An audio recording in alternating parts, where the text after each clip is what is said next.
বাংলাদেশের চন্দ্র তারিখ গণনা অনুযায়ী আজকে ৮ই জিলহজ। আগামীকাল ফজর থেকে তাকবীরে তাশরিক শুরু হবে। আজকে তাকবীরে তাশরিকের 10টি গুরুত্বপূর্ণ মাসাইল আলোচনা করব ইনশাআল্লাহ। ১. আইয়ামে তাশরিক কি?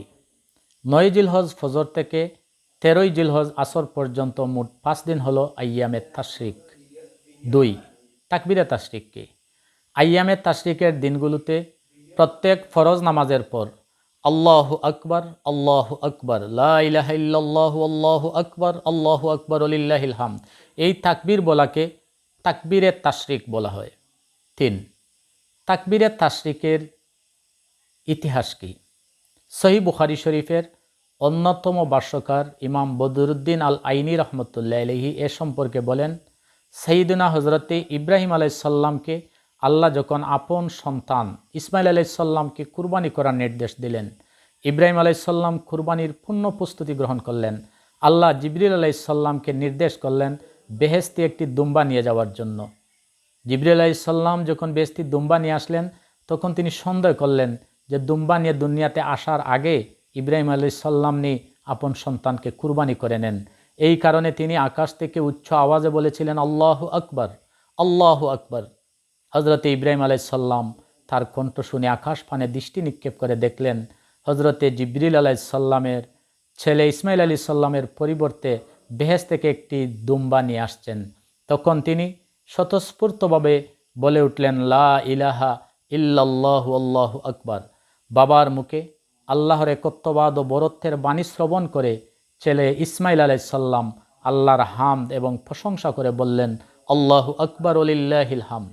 একজন ফেরেশতা এবং দুইজন জলিলুল কদর নবী হজরতে ইব্রাহিম আলাইহিস সালাম এবং ইসমাইল আলাইহিস সালামের কণ্ঠ থেকে উচ্চারিত এই 3টি কালেমা আল্লাহর কাছে এত পছন্দ হলো, আল্লাহ রাব্বুল আলামিন উম্মতে মুহাম্মদের জন্য এইগুলা পাঠ করা ওয়াজিব করে দিলেন। 4. তাকবীরে তাশরিকের শরঈ বিধান কি? 9 জিলহজ ফজরের নামাজ হতে 13ই জিলহজ আসর পর্যন্ত 5 দিন মোট 23 ওয়াক্ত ফরজ নামাজের পর একবার করে তাকবীরে তাশরিক বলা ওয়াজিব। দলিল হলো আল্লাহ রাব্বুল আলামিন কালামুল্লাহ শরীফে সূরা বাকারার 203 নং আয়াতের মধ্যে ঘোষণা করেন ওয়াজকুরুল্লাহা ফি আইয়ামিম মা'দুদাত। হযরতে ইবনে আব্বাস রাদিয়াল্লাহু তাআলা আনহুমা এই আয়াতের তাফসিরে বলেন ফি আইয়ামিম মা'দুদাত নির্দিষ্ট দিনগুলা দ্বারা মুরাদ হলো আইয়ামে তাশরিক। ওয়াজকুরুল্লাহ আল্লাহর জিকির দ্বারা মুরাদ হলো তাকবীরে তাশরিক। 5. কাদের উপর তাকবীরে তাশরিক ওয়াজিব? এটার উসুল মনে রাখা দরকার যে তাকবীরে তাশরিক তাদের উপর ফরজ যাদের উপর নামাজ ফরজ। যাদের উপর নামাজ ফরজ তাদের উপর তাকবীরে তাশরিক ওয়াজিব।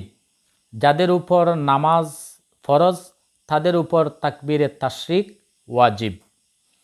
অর্থাৎ প্রত্যেক বালেগ পুরুষ নারী মুকিম মুসাফির গ্রামবাসী শহরবাসী জামাতের সঙ্গে নামাজ পড়ুক কিংবা একাকী নামাজ পড়ুক, প্রত্যেককে ফরজ নামাজের পর একবার করে তাকবীর পাঠ করা ওয়াজিব। 6. পুরুষ নারীর তাকবীরের পার্থক্য। পুরুষ তাকবীর দিবে উচ্চ আওয়াজে এবং মহিলারা তাকবীর দিবে অনুচ্চ আওয়াজে, কারণ মহিলাদের আওয়াজেরও পর্দা রয়েছে। এই কারণে মহিলারা নামাজ পড়তে নামাজে উচ্চ আওয়াজে কেরাত পড়া নাই। এই তাকবীরেও পুরুষরা উচ্চ আওয়াজে তাকবীর দিবে, উচ্চ আওয়াজে তাকবীর না দিলে তাকবীরের ওয়াজিব আদায় হবে না, এবং মহিলারা অনুচ্চ আওয়াজে অস্তে অস্তে তাকবীর পাঠ করবে। ইমাম 7 নম্বর ইমাম তাকবীর দিতে ভুলে গেলে করণীয় কি? নামাজে সালাম ফেরানোর পর ইমাম সাহেব তাকবীর দিতে ভুলে গেলে মুসল্লিদের জন্য তাকবীর দেওয়া ওয়াজিব। মুসল্লিরা তাকবীর দিতে শুরু করে নিলে ইমাম সাহেব শুনে শ্রবণ হয়ে যাবে এবং ইমাম সাহেবও তাকবীর দিবেন। 8.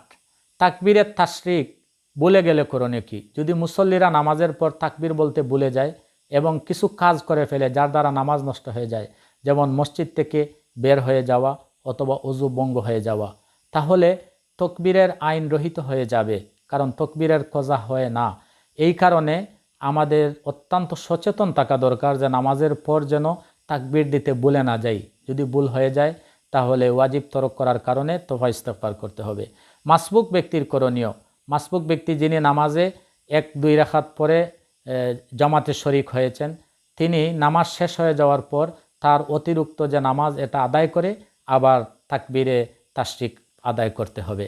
নামাজ কাজা হয়ে গেলে করণীয়, আইয়ামে তাশরিকের কোনো নামাজ কাজা হয়ে গেলে আইয়ামে তাশরিকের দিনগুলার ভিতরে এই নামাজের কাজা আদায় করলে নামাজের পর তাকবীরে তাশরিকও আদায় করা ওয়াজিব।